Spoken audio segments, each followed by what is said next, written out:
What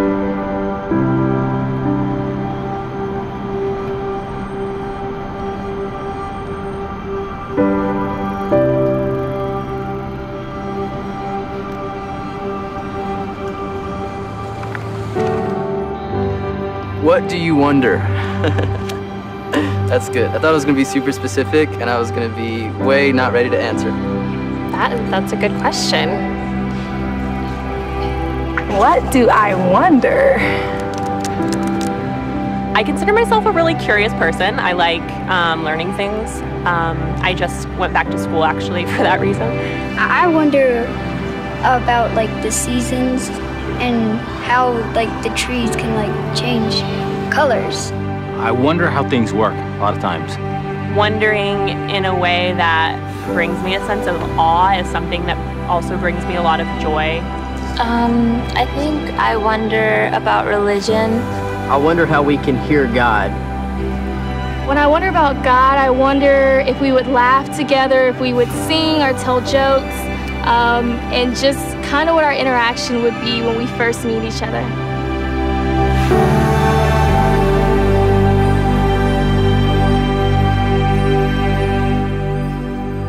So, what do you wonder? What do you wonder? I wonder why it's so difficult to do the healthy thing when I'm so concerned about my health. You ever wonder about that? Why is that so difficult? That just is insane. Some of you, you're wondering, is it true that Netflix is gonna make you wait until Halloween for Stranger Things, for the next season of Stranger Things? Yeah, you're wondering about that, you know? Those of us who believe in God, we wonder about heaven, don't we? We wonder what it's gonna be like. We wonder, are we really gonna see the people we love? Are they gonna look the same? Are we gonna be able to meet famous people? Will my mom be the younger version of my mom or the middle-aged version of my mom? Or will she be the mom that I saw last? I mean, how does all that work? We wonder about heaven. If you're a non-theist, you wonder how we could be so naive as to believe there is a place called heaven, and how is it that we continue to hold on to these myths that, you know, should have been let go generations ago. But at the same time, if you're a non-theist, you wonder about life after death, don't you? You wonder if there's something else. And when you lose a loved one, you can't help but wonder, is there more? And we all wonder through a frame of reference, and the frame of reference is inadequate because the frame of reference doesn't provide us with all the answers and all the information that we need. But there's another reason we wonder as well. We talked about this last time. We wonder because our frame of reference isn't clear. Our frame of reference is cluttered with life. Our frame of reference is cluttered with our personal life experiences. And we want to think we're better than this, don't we? We want to think we're smarter than this. We want to think that we've moved beyond this. We want to think that the pain in our lives doesn't impact the way that we see the world, that somehow we've moved beyond that.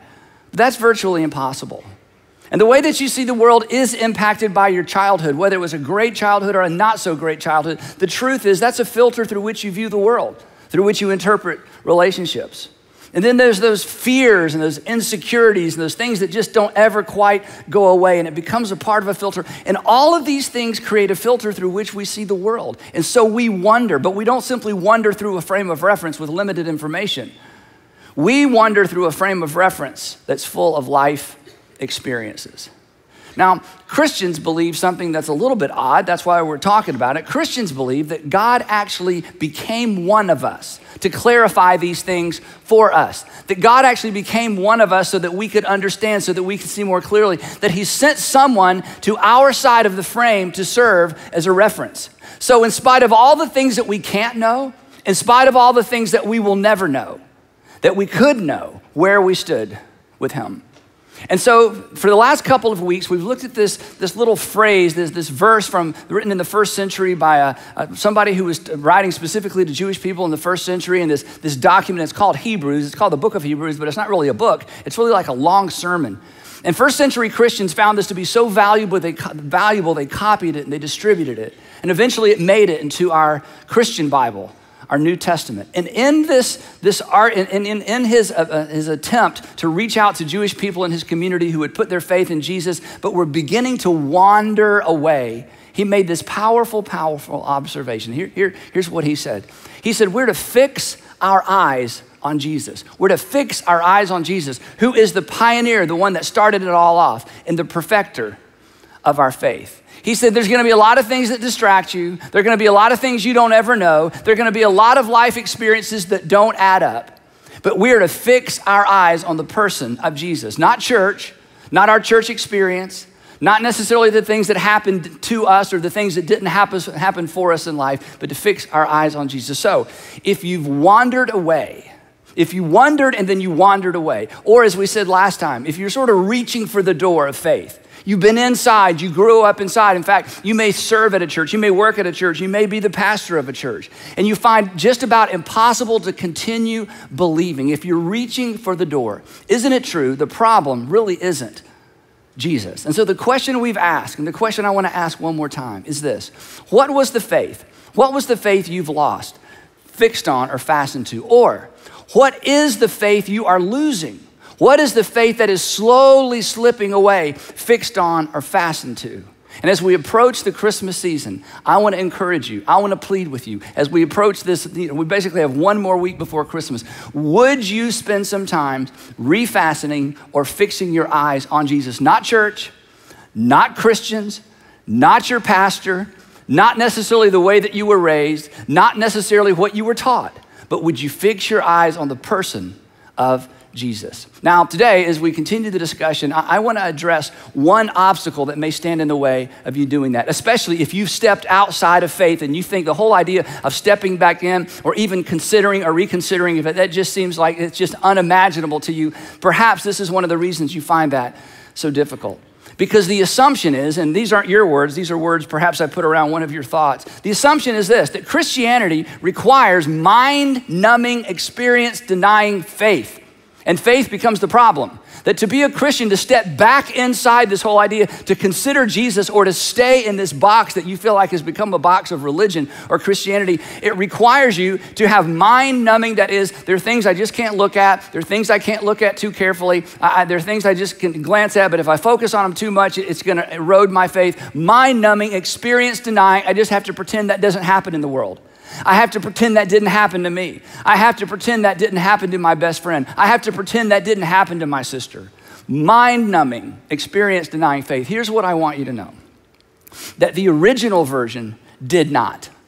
That Jesus' original followers did not pretend things were better than they were. And Jesus' original followers were never asked by Jesus not to look, to pretend, or just to believe and belief. In fact, last week, if you were here in part 2 of this series, Jesus actually said to his followers, he said, guys, if you're having a hard time believing me, then don't believe me. Believe based on what you've seen. Believe based on what you've experienced. Believe based on the works themselves.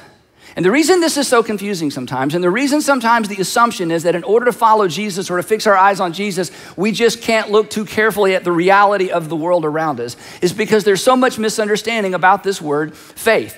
So today I want to talk specifically about this. And the reason it's so confusing, I'll own this, is because guys like me, men and women like me, pastors and church leaders have made faith complicated and they've made faith confusing. And by creating confusion around faith, we are responsible for causing some people to wander away from the faith. And I think the church oftentimes is responsible for causing some people to never even consider faith. So what is faith? And what's the role, especially as it relates to Christianity? So a couple of things it's not. First, because perhaps you heard this growing up, faith is not some sort of force and it's not some sort of power. Faith isn't some sort of invisible lasso that we get around God's neck. And if we have enough faith, and if enough people have enough faith, we can get God to do things that God wasn't planning on doing. And perhaps the church that you were raised in taught that. And perhaps that's one of the reasons you walked away, because you believed and believed and believed, and you prayed and you prayed and you prayed, and the pastor came over and prayed for your mom or for your sister or came to the hospital, and everybody prayed and everybody believed and everybody had extraordinary faith. And they prayed powerful prayers, loud prayers. And God didn't answer them. And so as God didn't answer your prayers, you begin to wonder, is there a God that can be trusted? Is there a God at all? That faith is not a power or a force we tap into. Do you know what that is? That's called magic.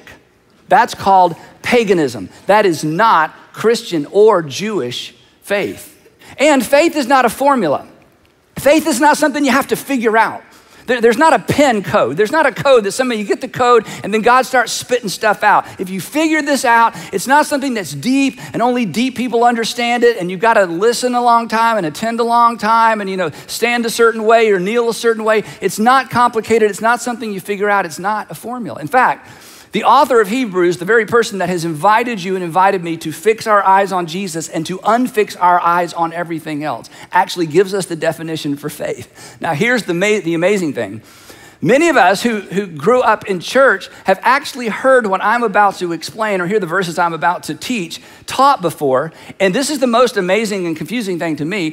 I've heard pastors teach what I'm about to teach or teach the verses I'm about to teach, and the goal of the author of Hebrews is to make faith clear and understandable, and by the time they finish talking about what the author of Hebrews wrote, it is less clear and it is more confusing, and they actually use these verses to convince people that faith is something very different than what the author of Hebrews says it is. And the author of Hebrews says that faith is simple and faith is central. But here's the big deal. Faith is not the reason we follow Jesus. Here's what he writes. He says this.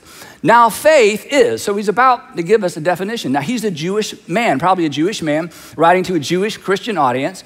And so this is the Jewish and the Christian understanding of what faith is. Now faith is, here it is. Now faith is confidence in what we hope for. Now he's introduced another word. Now what is hope? Hope is wanting something to be with no guarantee. That's what hope is. Wanting something to be, but there's no guarantee. You hope to get a raise.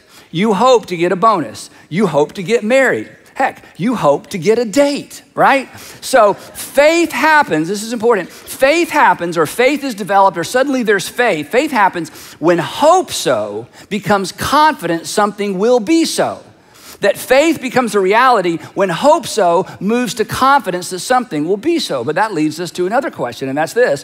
What makes us confident hope so will be so? In other words, what has to happen for a hope so to be a be so? What has to happen inside us or around us so that something we hope will happen, suddenly we have absolute confidence that it absolutely will happen? So the author of Hebrews then basically makes the same statement a second way. He says this. Now faith is confidence in what we hope for, and it's assurance about what we do not see. So once again, we're asking this question. Okay, I believe what you're saying, but how do we get from hope so to assurance? How do we get from I don't see it, but I'm absolutely sure I'm going to see it? And the answer is so simple, he doesn't even give us the answer because everybody knows the answer to this question. Let me help you, surface the answer for yourself. How will you know that you got the raise? When your boss walks in the office and says, I bet you've been hoping for a raise. The good news is I'm giving you a raise. And when your boss promises you a raise, hope goes to faith. You go home and you don't say, honey, I hope I'm getting a raise. You don't say to your roommate, good news, I hope I'm getting a raise. No, you go home to your roommate or your spouse and you say, I know for certain I'm getting a raise. How do you know? My boss told me so. He or she promised me so. The reason you know you're going to get a bonus is because somebody tells you you're going to get a bonus. And once they tell you, once they confirm it, then hope becomes faith. Suddenly there's the assurance that something's actually going to happen. There has to be a promise. You hope she'll go out with you. You hope and hope and hope. And suddenly you get that text. Sounds great. 7:30 works for me. Now hope so to believe so. And you go home and say, she said yes. He said yes. So this is so clear. This is so simple. And I don't know why Christians make it so complicated and pastors make it so complicated. But as we're going to see, this is one of the reasons for many people it's difficult to stay inside of faith. And it's so difficult sometimes to get people to reconsider faith because of the way the church has talked about faith. So let's go back to the text. So faith is confidence that God is and will do what he promised to do. This is basically the working definition of faith. That faith is confidence that God is and he'll do what he promised to do. Now this is very important for our discussion. We do not believe that God is because of faith. And we do not believe that God keeps God's promises because of faith. Faith is confidence that God is, and the reason we believe God is not because of faith. We believe God is because of evidence. And as we're going to see in just a few minutes, we don't believe God keeps his promises just because of faith. We believe God keeps his promises because God has kept his promises, as we are about to see. So faith is very simple.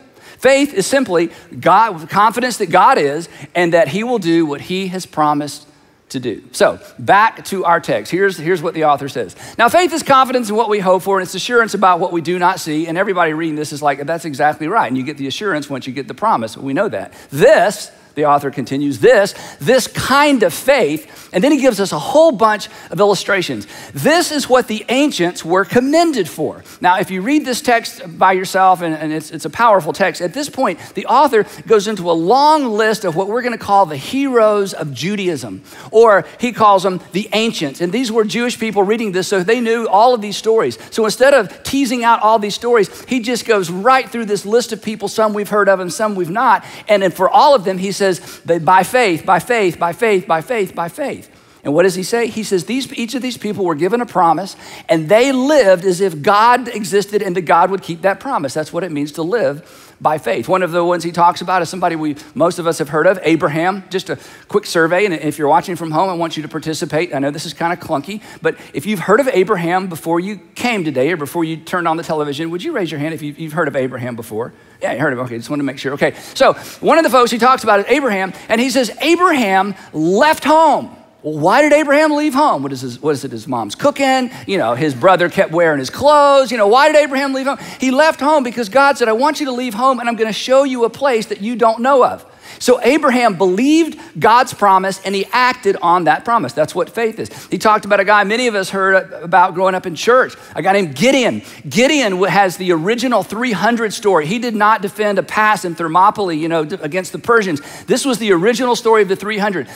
Gideon, with 300 men, about 1,000 years before the Greeks and the Persians were at war with each other, Gideon took 300 men and in the middle of the night, charged down into a valley filled with Midianites. It was about a 200-to-1 ratio. And he routed this army and delivered his nation. And do you know why he charged down into this valley against a foe he was so outnumbered it was ridiculous? Well, it wasn't because he wanted people to write great songs about him. It wasn't because he was crazy. It's because God said, Gideon, this is what I want you to do, and I promise you will be victorious.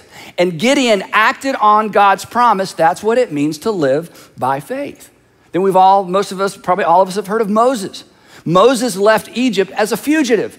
Moses left Egypt with a price on his head. And we all know the story. Moses went back to Egypt. Now, why in the world would someone go back to the place that they barely escaped with their life from? Why would he do that? Because God said to Moses, I want you to go back. And if you'll go back, I promise I'm going to use you to deliver your people from Egyptian bondage. So faith is simple. Faith is believing God is based on evidence, not based on faith. And faith is believing that God will keep his promises, not based on faith, but based on the fact that we know God keeps God's promises. Now, here's the cool part. And here's why I'm going on and on about this.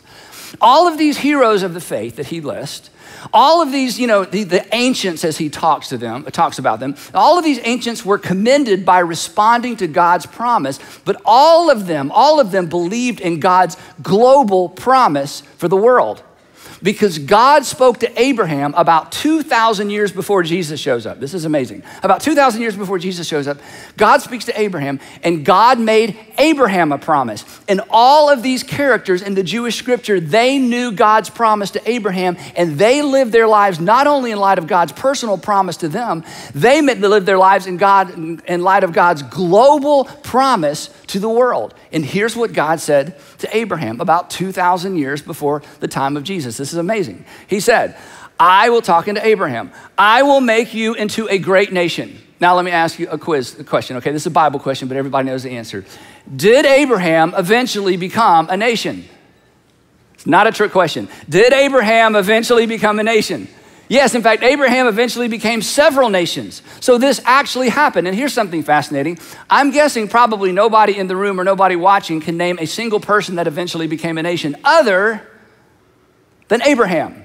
Wow, promise, put a check by that one. And I will bless you. Well, I'm thinking if you become a nation, you can consider yourself blessed. What did you do? Well, I became a nation. Wow, that's cool. I will make your name great. This is why I asked you to raise your hand a minute ago. I will make your name great. 4,000 years ago, God tells a guy out in the desert, I'm gonna make your name great. 4,000 years later, halfway around the world, just about everybody in this room and watching knows who Abraham is. I think God made Abraham's name great. You knew his name before you got here. Wow, yeah. And then, and that's just the warm-up act. I mean, he hasn't even got to the big one yet. This is the one that all the ancients lived in light of. I will make your name great, and you will be a blessing. Oh, what does that mean? And then you ready? This is phenomenal. And all peoples on earth will be blessed through you. Now, when God made this promise to Abraham, this didn't make any sense because people didn't bless people. Tribes didn't bless tribes. Nations didn't bless nations. Not only did nations not bless other nations, nations conquered, pillaged, and enslaved other nations. That's what you did to your neighbors. You took everything that had a value so you'd have more value, right? That's what you did. And God says, no, something new is gonna happen. And Abraham, I'm gonna turn you into a nation. And your nation is not simply gonna bless the surrounding tribes and families. Your nation is going to bless the entire earth. And my friends, that's the story of Christmas. Jesus being born onto this planet in the little town of Bethlehem was the fulfillment of a promise made 2,000 years ago. And all over the world today, people are gathering in the name of Jesus. And Jesus followers consider themselves blessed. God fulfilled this promise to Abraham. Now, back to the author of Hebrews, here's what he says about this, because again, this is during the time right after Jesus had been crucified and rose from the dead. Here's what he said about these ancient Jewish people that were looking forward to this promise. All these people, talking about, everybody after Abraham, all the way up through the Old Testament, all of these people were still living by faith. This is such a cool phrase. All of these people were still living by faith when they died. All of these people were still living by faith when they died. What does that mean? That all of these people believed God was going to do something for the world through Abraham, but they didn't get to see it happen. They died before it happened, but they lived by faith. Every day of their lives, just about, they made decisions based on the fact that God keeps his promises. God kept his promise to them personally, and one day, someday, in a way we can't even begin to imagine, God is going to bless the world through our father, Abraham. Now, switching gears a little bit. Here's the reason this is so important as we approach Christmas. That both in the Jewish scriptures and in the New Testament scriptures, nobody assumed they could faith God into or talk God into anything. Nobody used faith as magic. Nobody used faith as leverage. People believed that God was God and that God could not be manipulated, that God was to be worshiped, but God could be trusted. That's the definition. That was the working definition of faith, that God is who God says he is. God keeps his promises. And the people in the Jewish scripture and the Christian scripture, they just lived their lives in light of that. In fact, one of my favorite little instances in the life of Jesus, now fast forwarding a little bit from the time of Abraham, Jesus is going along with his guys, and the scripture tells us, and we can't imagine this, that a man covered in leprosy, and probably none of us have actually seen someone with leprosy. Maybe a few of you have traveled to certain parts of the world, but a man covered in leprosy, this is a man who has no family, has no life, who has to warn people when he's close by. People were scared to death of this horrible disease. A man covered with leprosy approaches Jesus, which was so difficult for him to do, and he falls down at Jesus' feet.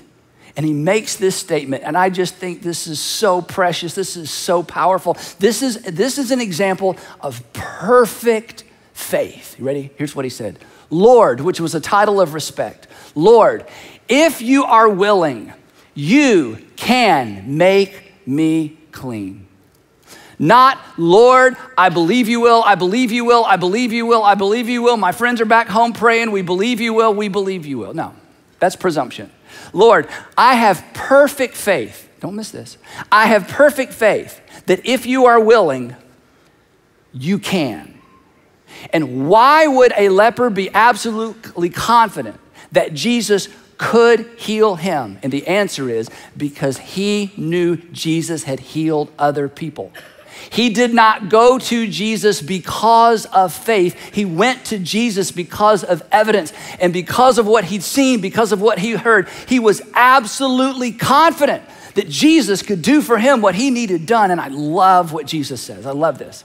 Jesus reached out his hand. Jesus reached out his hand and touched the man. This drove religious leaders crazy. You are not supposed to touch unclean things. And the amazing thing in the New Testament is this, that when Jesus touched unclean people, Jesus didn't acquire their disease. The opposite happened. They were healed. Jesus reached out and touched the man, and I love this, and he said, I am willing. In other words, that's all the faith I'm looking for. Not faith that you know I will, simply faith that you know I can. That is Jewish. That is Christian faith. Now, the problem is, if you're raised like a lot of people, you are not taught this definition of faith. You were taught that faith is more like a force, it's a power, it's some way you get God to do something. I mean, it's kind of spooky and maybe some crazy things happen in your church. And people resist this simple definition of faith. And I'll tell you why they resist it. And I'll tell you why preachers resist it. And I'll tell you why Christians resist it sometimes. Because it leaves God in control. So I have some good news for you. God is in control. And I'm so glad God did not listen to or answer my 16-year-old prayers. I would have had a Porsche. That would have been the end of me, right? And aren't you glad God didn't listen to some of your prayers? But at the same time, the reason you walked away is because God didn't answer some legitimate prayers. Isn't that right? The problem with this view of faith is that it leaves God in control. But like the pagans of old times, we want the gods to do our bidding. That's why I said it's paganism. It's magic. Anytime we think we can do something here to get Almighty God to do something Almighty God isn't planning to do, that's not Christianity. That's not even good Judaism. That's magic. And then when God doesn't answer our prayer, when God doesn't come through, when things don't work out the way we were told it'll work out if we had enough faith, if we prayed hard enough, if we were good little girls and boys, we lose faith. But we lose a faith that was founded on and based on something it was never to be based on to begin with. Now, here's why this is such a big deal to me personally. And this is why it's such a big deal to our churches. And this is why it should be a big deal to parents. And this is why it should be a big deal to those of you who've walked away from faith. A generation, an entire generation is abandoning faith because the church, and people like me, but because the church has signed God's name to promises God never made. So no wonder your faith fell apart. No wonder the whole thing crumbled. No wonder you couldn't maintain confidence in God. You were holding God accountable, or people taught you to hold God accountable to things God never promised to do. So if you grew up with vending machine God, the vending machine version of God, if you put in enough money and you put in enough time, you put in enough camps, you put in enough prayer, you put in enough Bible reading, something good's gonna come out.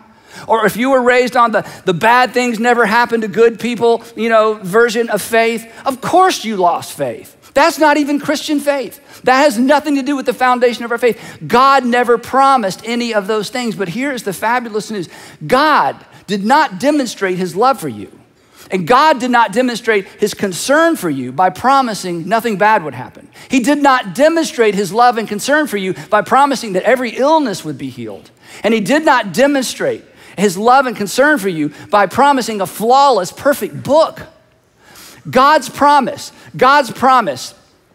is far more full of wonder than any of those things. God's promise to you is more wonderful than any of those things. The Apostle Paul, who hated Christians, the Apostle Paul, whose life mission was to stamp out the church in the first century, the Apostle Paul, who eventually became a follower of Jesus and wrote letters that became part of our New Testament. The Apostle Paul said it this way, it's perfect. He said, but God demonstrates, that is, God put on a demonstration. God put on a demonstration to demonstrate his love for you, and it had nothing to do with making sure everything worked out for you and everything worked out for me. He did something way bigger than that.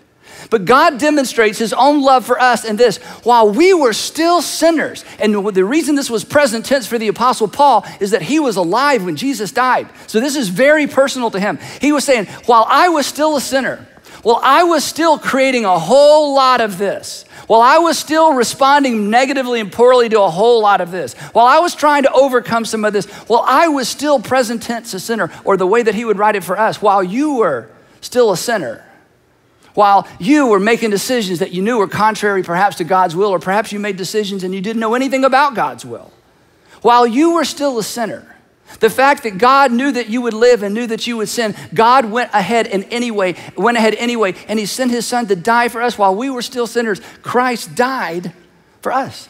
This is the point. The trustworthiness, the wonderfulness, the trustworthiness, the wonderfulness of God was settled at the cross, not at an answered prayer. He came to our side of the window so that the one thing we would never have to worry about and wonder about was his love for us. Now, that's the message. That's the gospel. That's the point. That's the invitation.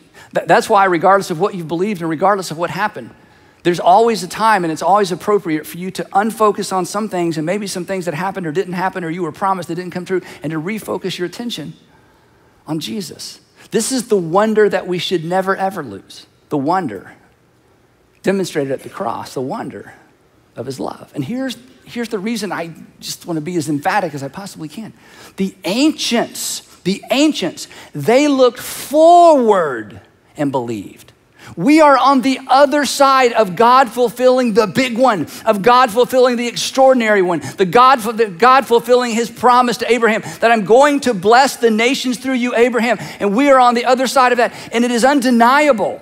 It is unmistakably true. The evidence is not just built up and mounted. The evidence is overwhelming.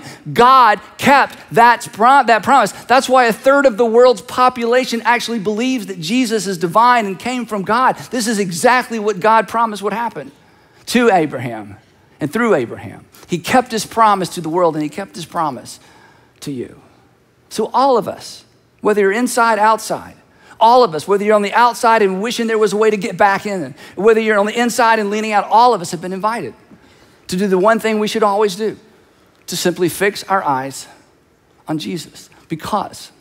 Not because of faith, because he has provided us with enough evidence to believe, while our minds continue to catch up with the wonder of this world, the wonder of creation. There will be a lot of things we don't ever know, but where we stand with God is something we never have to wonder about. Fun fact, while I've been talking, while we've been together here, while you've been watching, did you know that your body killed off over 2.8 billion cells? You know that? Did you know that while I was talking, not only did your body, we changed the subject. Yeah, did you know that not only did your body kill, over 2.8 billion cells, did you know that some healthy ones divided and replaced most of those cells? And you know what's amazing? With no conscious effort on your part. That and things like that should fill you with wonder. So here's the question. Last time I'm going to get to ask it for a while. What do you wonder? What do you wonder? And with all that we don't know, and with all that we will never know, 2,000 years ago, a little light broke through in the little town of Bethlehem. In a world yet to make the connection between germs and disease, God spoke in terms that all of us in every single generation could understand. He showed up on our side of the frame to serve as a reference. He showed up on our side to demonstrate that he was in fact on our side. And I love this text, and I know I've read it to you before, but I just love it because of who wrote it. John, Matthew, Mark, Luke, John. He outlived all of his friends. I've told you this before. He lived through a chaotic time when he saw the whole city of Jerusalem destroyed, and friends of his carted off into slavery. Thousands of Jewish people killed by the Romans. The temple destroyed, never to be resurrected, never to be rebuilt. And yet with all that bloodshed, with all that terror, with all that experience, John, not looking back on his religious experience, not looking back on his schooling, not looking back on his sin, looking back at his time with Jesus, concluded this. In him, in spite of everything going on around, in him was life. And that life was the light of all mankind. kind. And the light shines, and oh, this was so literal for him. The light shines in the darkness, and the world was so dark. And the darkness has not overcome or overwhelmed it. It didn't then, and it hasn't now. So, if you've wondered, and then because of some of this, you wandered, here's the last thing I would ask you to ponder. There will always be things that you wonder about. But God's love for you should never, ever be one of those things. And it won't be if you'll take your eyes off the people, the institutions, the hurt, and the broken promises. The things that have caused you over time to lose faith. And if you will fix your eyes on Jesus and the wonder of his love for you.